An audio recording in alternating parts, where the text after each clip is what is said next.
Hello, everyone. Welcome to the 5 Minutes Podcast. Today, I like to talk about the Great Resignation.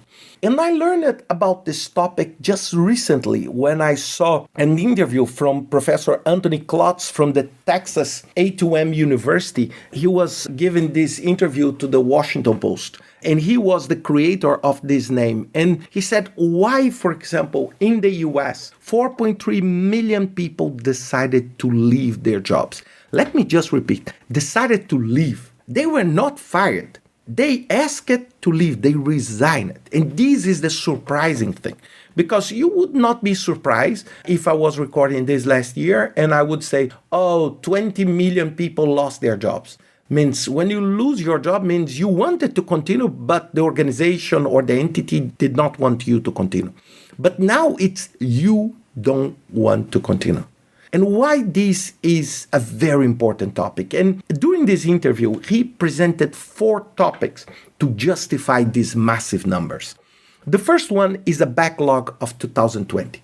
So what happened in 2020 when the COVID-19 crisis exploded? What everybody did, and was the smart thing to do, you try to hold in your chair, right? You decided to hold in your job. It's not the time for you to say, let me find something new. Because that time was a time for people to look for, I would say, a safe cover.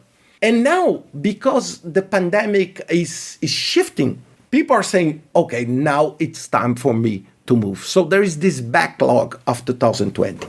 The second one is the burnout. People were talking, and the burnout was a problem before COVID, but COVID-19 intensified in a dramatic way the concept of burnout, because even more for, I would say, single parents, for people with young kids, where you need to work and take care of the kids, staying all home. And this was a very complex scenario for you to work. And most of the people, probably you will agree with me, I don't know anyone that said to me, I went to work remotely and I'm working less.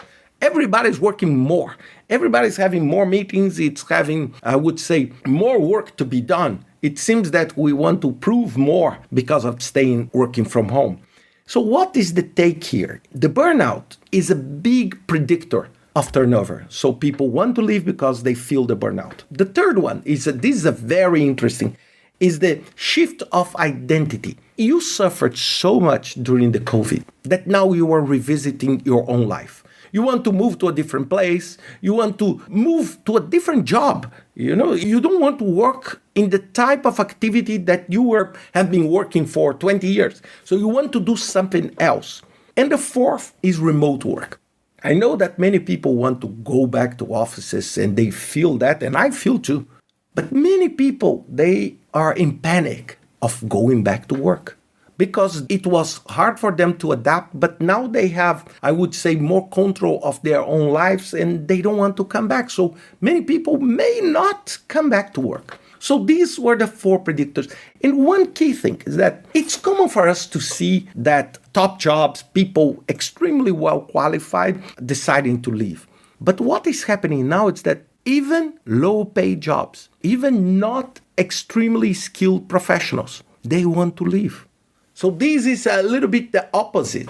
And why I want to share one thing with you, it's because you may be in one group or another group or even on both groups. First, let's suppose you are one of them.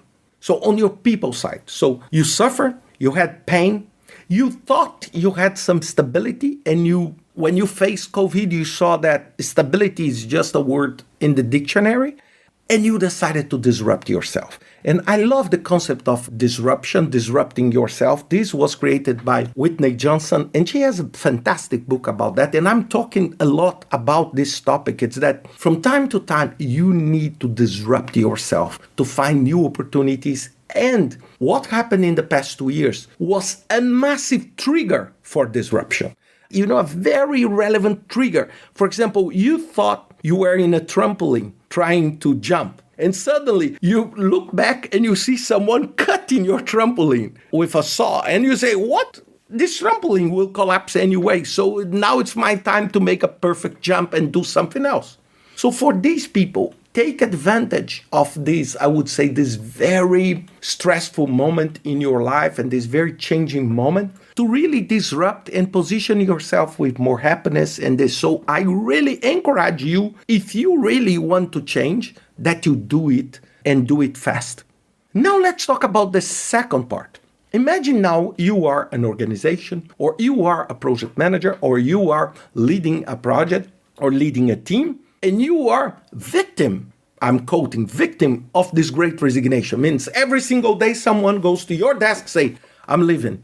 And then you say, but we have such a happy team. We are working all as a family and this, but now you're leaving.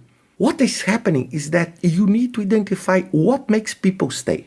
It's not necessarily money, but you need to identify what is triggering people to leave and how I can reduce that trigger. You need to rethink, how will people work in the future? Will I require them to go physically to the office or not? How we will play around the commute item? And you will face a dramatic competition for resources. I live in Portugal. Here, just to give you an example, probably this example is pretty much anywhere. Civil construction here. It's becoming so competitive for resources that you cannot find a plumber. You cannot find an electrician. You cannot. They are ultra, I would say, required topic. People are looking for them and they are competing to bring these talents. Because what happened is that you have a growth in this kind of service and several people did not want to work on that field anymore. They are changing. Did you see? So this is the big trend. And why I recorded this podcast and why I put the title, Why We Must Pay Attention to the Great Resignation in Our Projects. Why? Because it's impossible for you to deliver projects without people. And if you don't have people, if every single day someone in your team has to leave, you will not deliver. You will not. Full stop. There is no way you can deliver without a resource, and it's not money. Money does not build a house. You cannot pile money and build a house. Money is just a way of buying the resources to build a house.